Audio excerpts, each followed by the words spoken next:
Hello everyone, নতুন একটা রেসিপির পর্বতে সকলকে জানাই স্বাগত।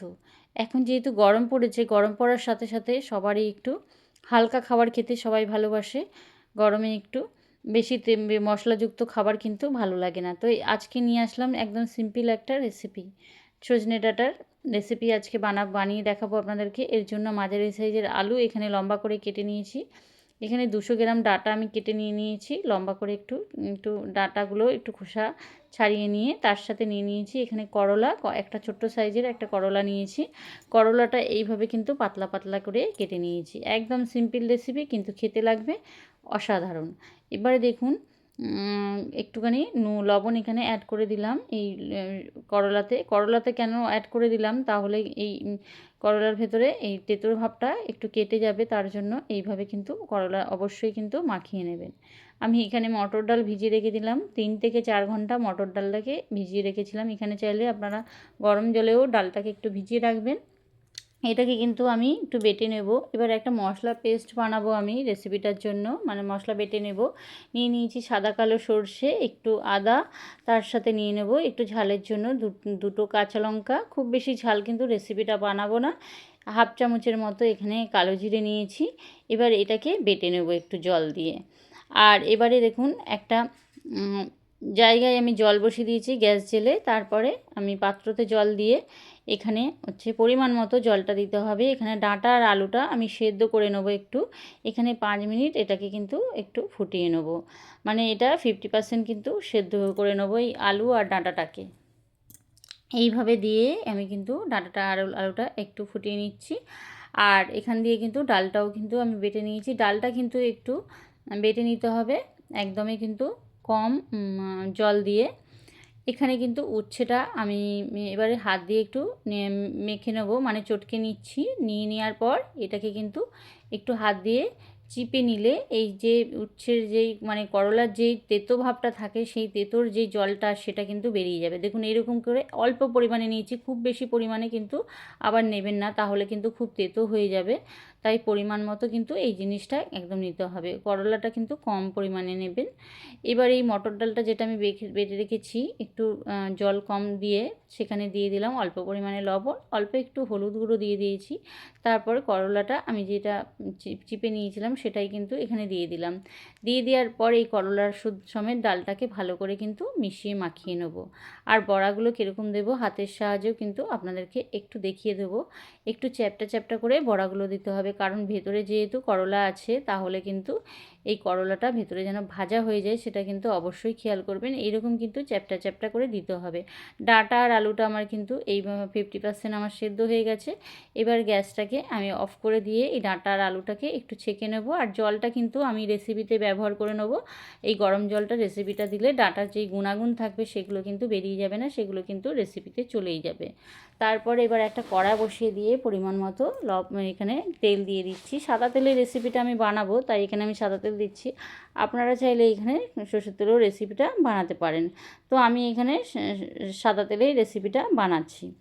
তেলটা ভালো করে একটু গরম করে নেব হাই হিটে। তারপরে এবারে আমি মাঝারি আঁচে বড়াগুলো কিন্তু আস্তে আস্তে করে ধীরে ধীরে যেরকম চ্যাপটা চ্যাপটা করে দেখিয়েছিলাম সেই পদ্ধতিতেই কিন্তু আমি এটা দিয়ে দেব একে একে। বড়াগুলো আমি দিয়ে দিচ্ছি, দেখুন কিভাবে দিচ্ছি সেটাও কিন্তু দেখছেন। একটু চ্যাপটা চ্যাপটা করে দিচ্ছি বড়াগুলো, তাহলে এইভাবে বড়াগুলো দিলে কী হবে, খেতে কিন্তু টেস্ট হবে, ভেতরে মুচমুচে হবে। আর এই বড়াগুলো কিন্তু ভাজার পর শুধু ভাত দিয়েও কিন্তু খাওয়া হয়ে যায়। কিন্তু আমি একটু ডাঁটা দিয়ে আলু দিয়ে একটু বানাবো অন্য প্রসেসে, তাই এখানেও কিন্তু রেসিপিটা আপনারা এইভাবে কিন্তু বড়া কখনো ভেজে খেতে পারেন। করলা দিয়ে খেতে কিন্তু এটা খুবই টেস্টি লাগে গরম ভাতের সাথে। তো একে একে বড়াগুলো কিন্তু এইরকম চ্যাপটা চ্যাপটা করে মাঝারি আঁচে এই বড়াগুলোকে একটু লালচে কালার ধরিয়ে আমি কিন্তু ভেজে তুলে নেব। আর বড়াগুলো কিন্তু একদম সাবধানে আস্তে আস্তে করে ভাজবেন। ধীরে ধীরে এইগুলোকে কিন্তু উল্টাতে হবে। খুব বেশি তাড়াহুড়ো করলে তাহলে বড়াগুলো ঘেঁটে যাওয়ার সম্ভাবনা থাকবে।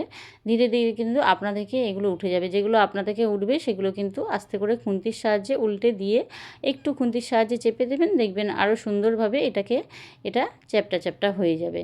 আর ভেতর থেকেও কিন্তু বড়াগুলো খুব সুন্দরভাবে ভাজা হয়ে যাবে। এইভাবে কিন্তু ভাজবেন। বন্ধুরা, আমার চ্যানেলে আমি সব সময় ছোট ছোট ঘরোয়া একদম সিম্পল রেসিপি দিয়ে থাকি, তার সাথে আবার সুন্দর সুন্দর ভিডিও আমি এখানে আপলোড করি। আপনাদের যদি এই ভিডিও বা রেসিপি আপনাদের ভালো লেগে থাকে অবশ্যই কিন্তু আমার চ্যানেলটাকে আপনারা সাবস্ক্রাইব করে রাখবেন সুন্দর এই ভিডিও দেখার জন্য আর রেসিপি দেখার জন্য। তো এখানে দেখুন বড়াগুলো কিন্তু আমার লালচে কালার ধরে গেছে। এবার বড়াগুলোকে কিন্তু আমি কড়াই থেকে একে একে তুলে নেব। এইরকম কিন্তু বড়াগুলো ভেজে নিতে হবে। ভেজে এবার তুলে নিচ্ছি একে একে সব বড়াগুলো। বড়াগুলো তুলে নেওয়ার পর এখানে দেখুন আমি যেই তেলটা আছে সেই তেলে কিন্তু রেসিপিটা বানানো হয়ে যাবে।